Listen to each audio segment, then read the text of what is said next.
Good morning, ladies and gentlemen. This is going to be Hairy Muppet, and we are going to be casting the final series of games for the ZOTAC monthly cup, which was run back in April. And yes, I know I've taken my sweet time getting around to it. Part of it has been the cough, part of it actually it's mostly just been the cough. The cough is still there. I do not know when it is going to go away, and I don't want to just leave this sitting there for months and months and months. So we're going to go ahead and we're going to have a crack. Down the bottom right side, our first finalist is CM Storm Polt, our red Terran player.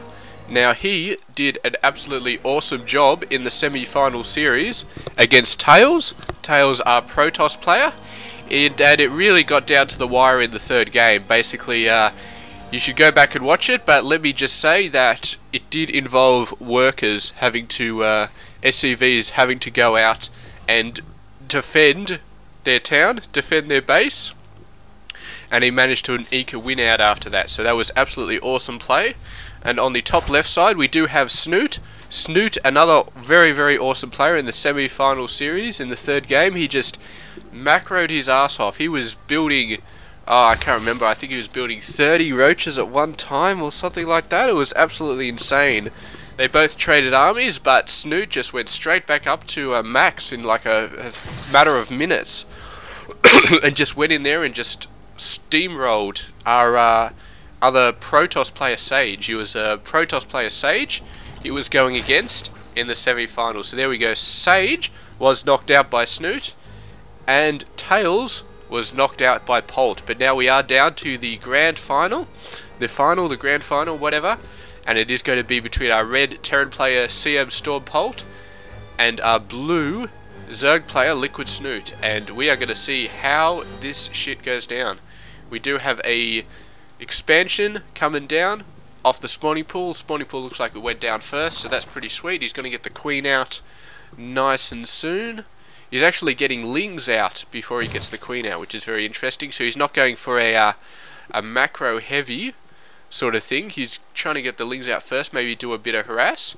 It's not going to do too well though, because I mean he can ward off this base quite quickly, and I do not expect somebody of Polt's caliber to be surprised by the lings coming in, especially not with the Reaper coming out.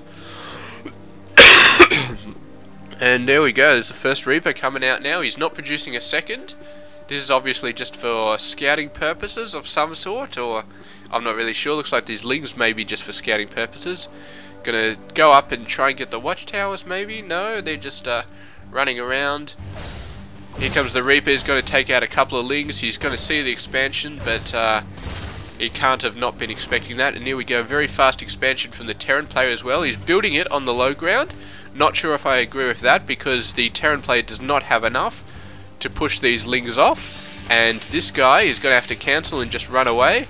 And they're going to have to hide behind their gate, because there's not much else they can do. Although he's going to go out, he's going to give it a try. 1 SCV and 2 Marines, but this is not going to work. This is not nearly enough. He's bringing out some more SCVs though. He really, really wants to save this command center. And the Zerg, he chooses not to go in and try and finish it off. He might have been able to finish it off there if he just stuck on it, but then again, I'm not sure. Regardless though, it is going to get finished. It's probably finished off with about half health. Meanwhile, the Reaper coming down. He's going to be running around, but there is a queen coming down the ramp, so he's going to just jig past it, get up on the main thing, but there's a queen already up here, so he's not going to be able to do all that much anymore. There's queens on both base, and there is a third queen over here. So really, he might get a bit of a run by here. The queens are a bit out of position, but they are quite fast on the creep now, so there he goes. He does not manage to finish off any drones. He's got 2 kills, but I think they were both the Zerglies that he took out early in the game. So there we go, either player not really able to do that much. He took quite a hunk of health out of the command center, but it still goes up, still becomes an orbital. And he's building a nice little gate here, stopping some ling run-bys going into this side, but of course the lings could always go around the other side without too many problems. So this is going to be a little bit effective, but not too effective. Got that Overlord scouting, he's doing pretty well. The 1 Reaper plus 2 Hellions coming in. They see this very fast third base as well, so they might go in, might try and attack that. It's got to be pretty effective. The Queens are going to take ages to get out there, and the Lings are just going to get roasted by these Hellions. I don't think he has speed yet. No, he does not have speed, so the Lings will get easily kited. I'm not sure what he can do, really, to stop his hatchery being taken out here. And these guys will take a long time to do it, but there we go. He's getting a Roach Warren. He's getting a couple of Evo chambers here, so he's putting up a nice bit of gate there. He's not worried about this hatchery. He's worried about the Hellions running in and taking out his drones, but he's definitely got that covered right now. There's no way the Hellions can get in here. Maybe there's a little gap there, but I don't think the Hellions can fit. They're way too beefy, and the Terran player should just continue messing with this hatchery, I guess. Just continue taking it down. Why not? Reducing the health, why not? And he's got a Viking out so far. So there's a very nice bit of early tech. Taking out the Overlords. You could expect the Terran to do this, but you'd usually not expect the Terran to do this in the first 10 minutes. Usually it takes him a little bit longer, but he has gone for the 3 building, the whatchamacallit. So he's got barracks, factory, and then straight into starport. He has not built any other buildings yet, any other major production buildings.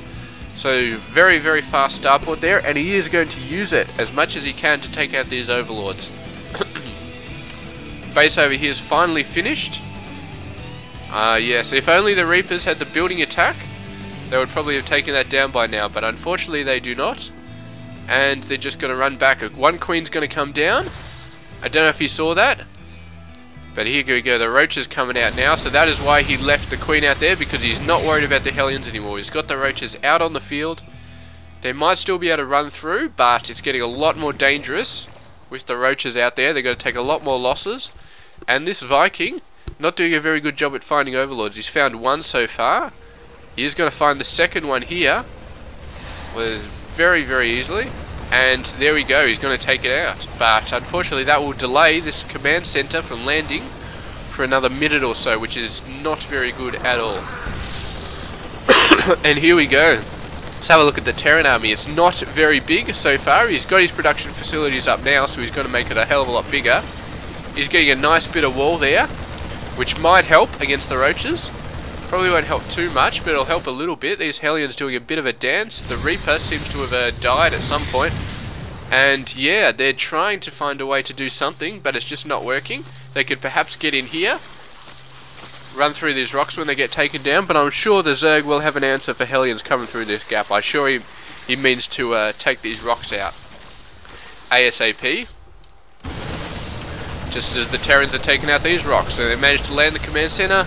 This Overlord got taken out as well, so this Viking's got 3 kills so far. Done a very, very good job. Zerg, of course, not getting supply capped. He's way too smart for that. But he has got a whole bunch of upgrades coming out. He has got Ling/Ultralisk upgrades on the way, so he is not going for the Roach Hydra ranged upgrades. He is going for the Ling/Ultra upgrades.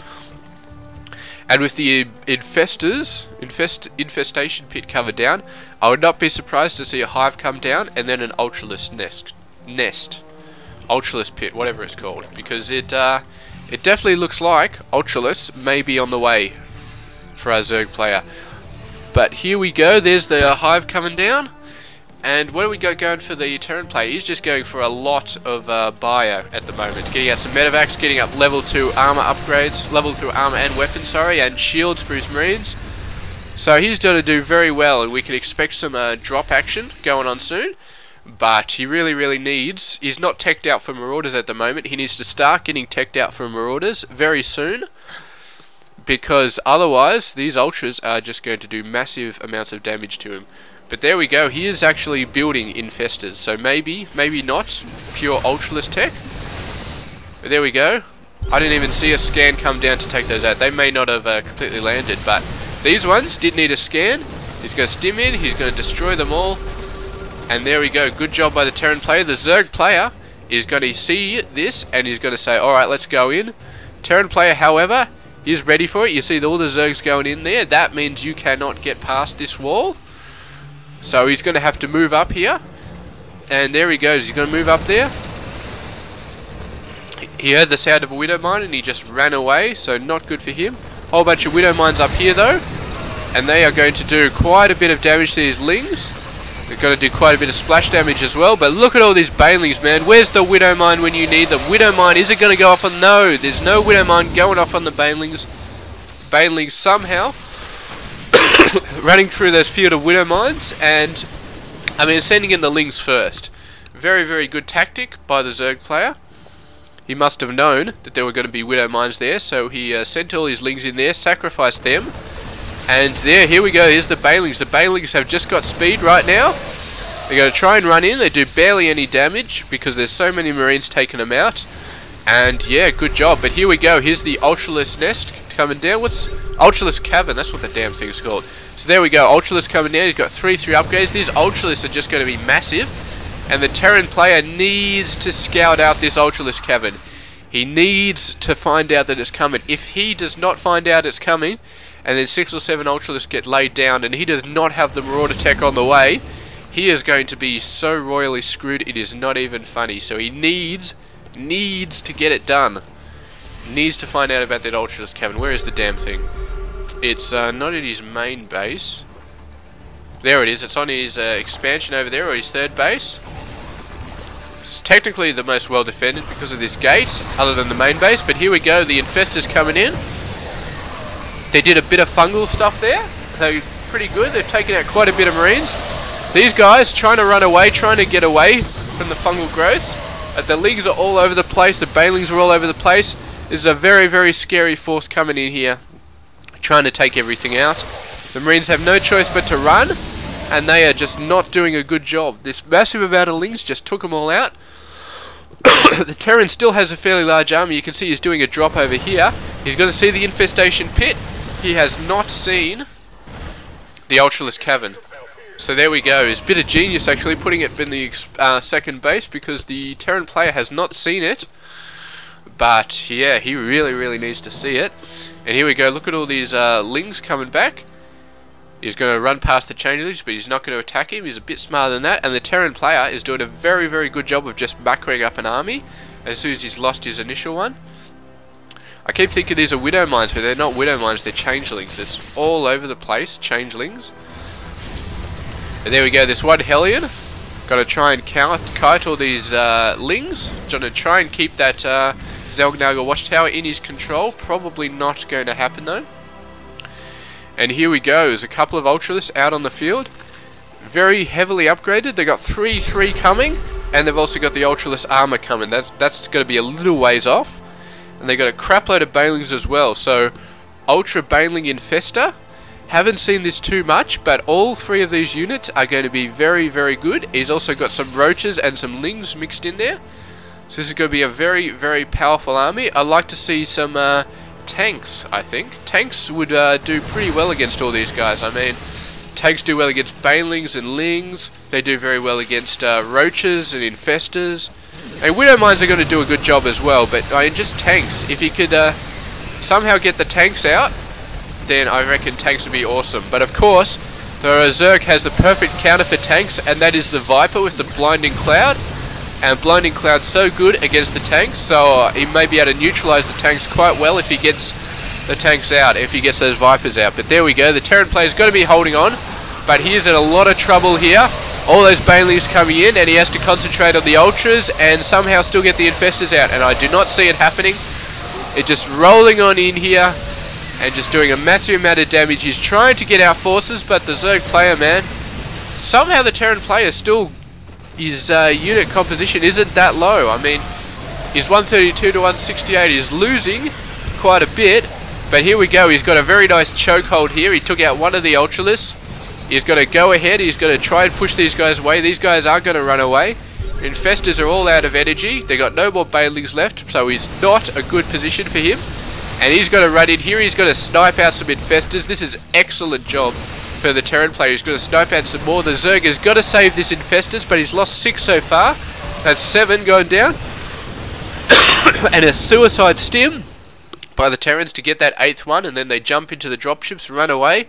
Very awesome job there by the Terran player. But you can see the Infestors over here dropped a ton of infested Terrans.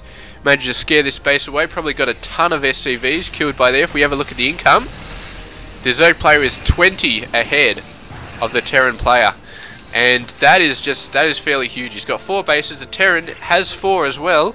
But with that huge attack there, I think he lost quite a lot of SCVs. He desperately needs to get more up.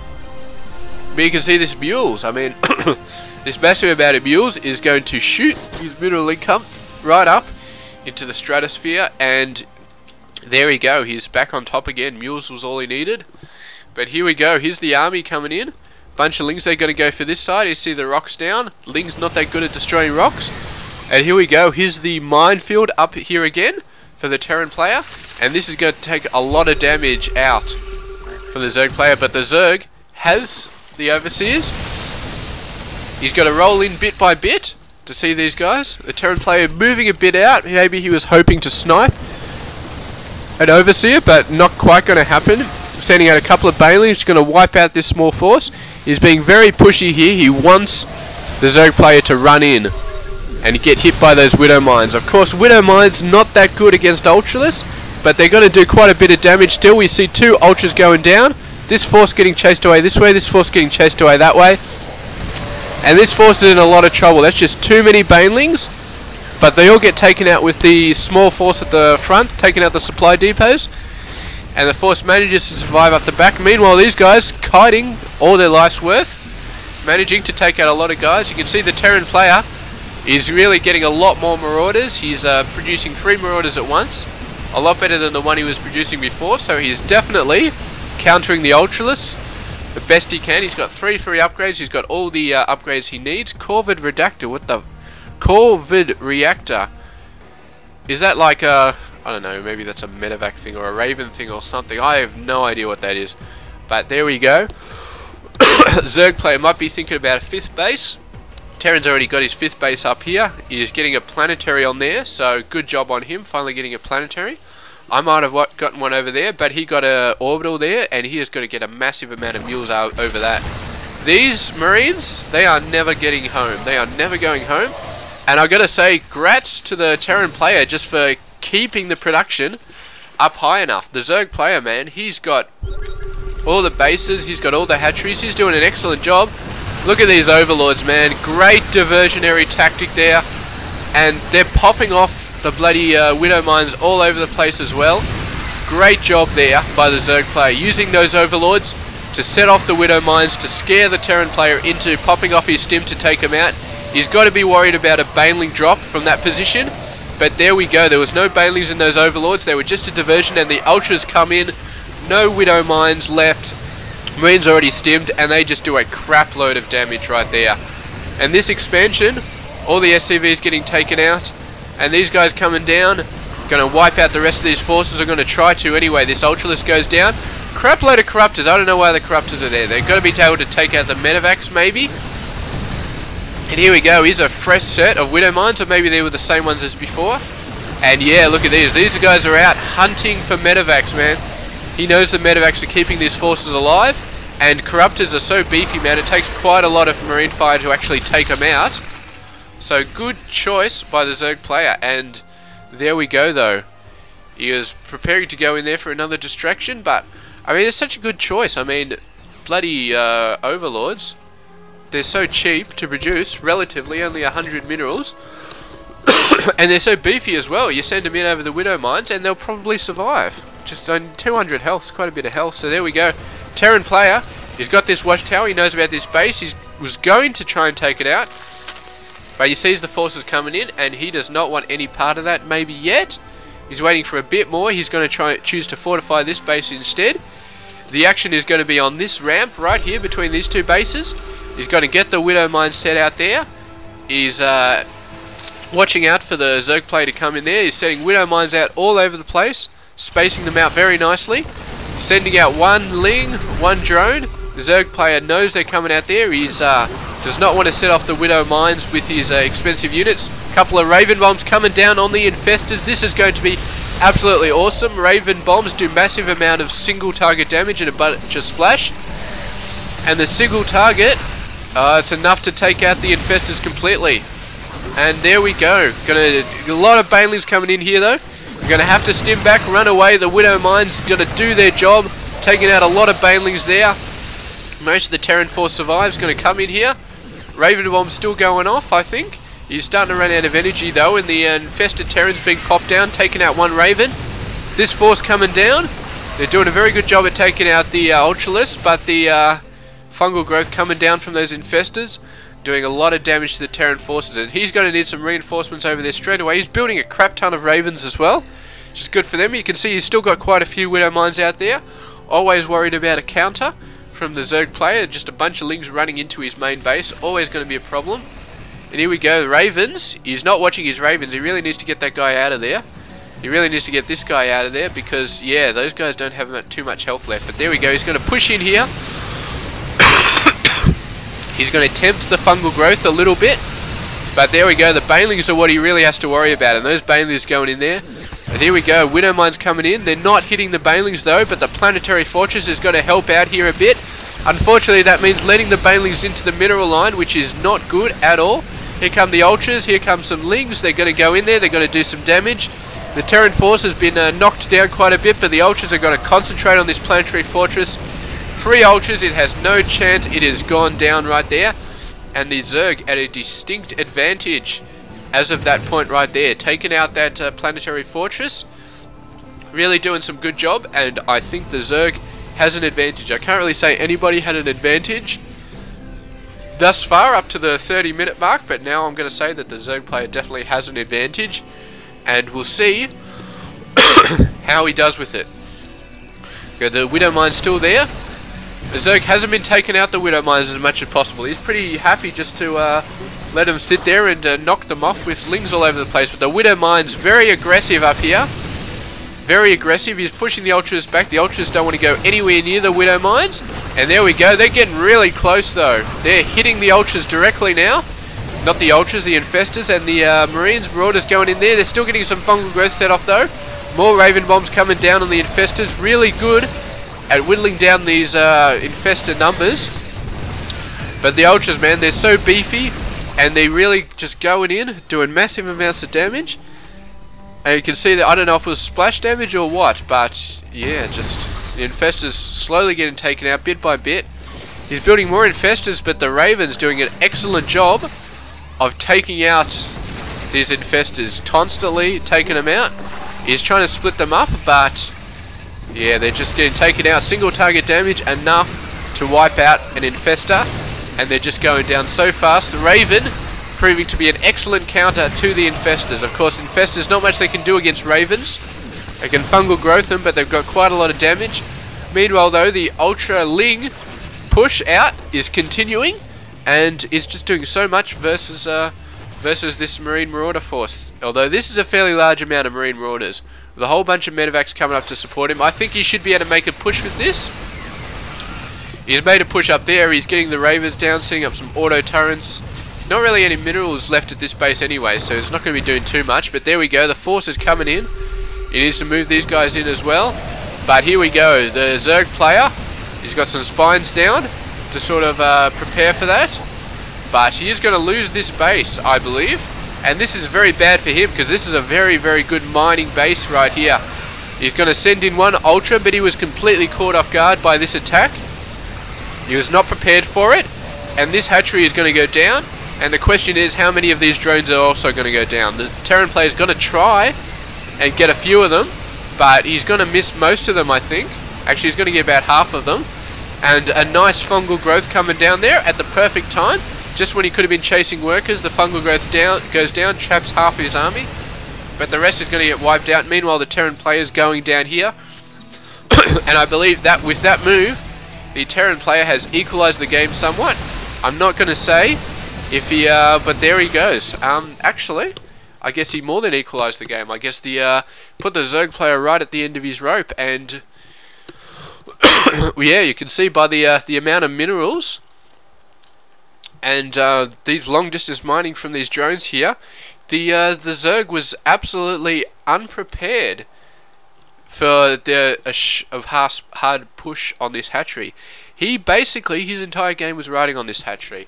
And you can see he's got 75 minerals. He does not have enough to build enough hatchery. He'd have to long distance mine all the way around here to get another one. And once that hatchery got taken out, he's like, you know what? GG, or QQ, or WW in this case. Yeah.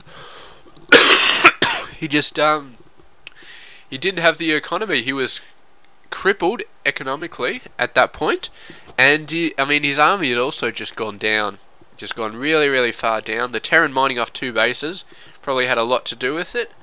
But yeah, I mean, he didn't get this expansion up fast enough. He should have got this expansion up a couple of minutes ago, I reckon. Have something to fall back on, and also get more income. But maybe the Terran player was attacking this and I didn't notice it. But yeah, there we go. Losing this hatchery just lost the game for the Zerg player. So there we go. That is game 1 of the ZOTAC Monthly Cup Grand Final, running back in April. And CM Storm Polt has shown here that he knows how to macro against extremely good macro player, Liquid Snute. He is constantly getting out the forces. I mean, the Zerg's macro was awesome through the entire game, and the Terran managed to hold off on it, managed to get the right forces, and managed to survive. And eventually he managed to hit back and do some nice damage, so good on him. And thank you very much for watching. This is Harry Muppet, and I'll see you guys in the next few games.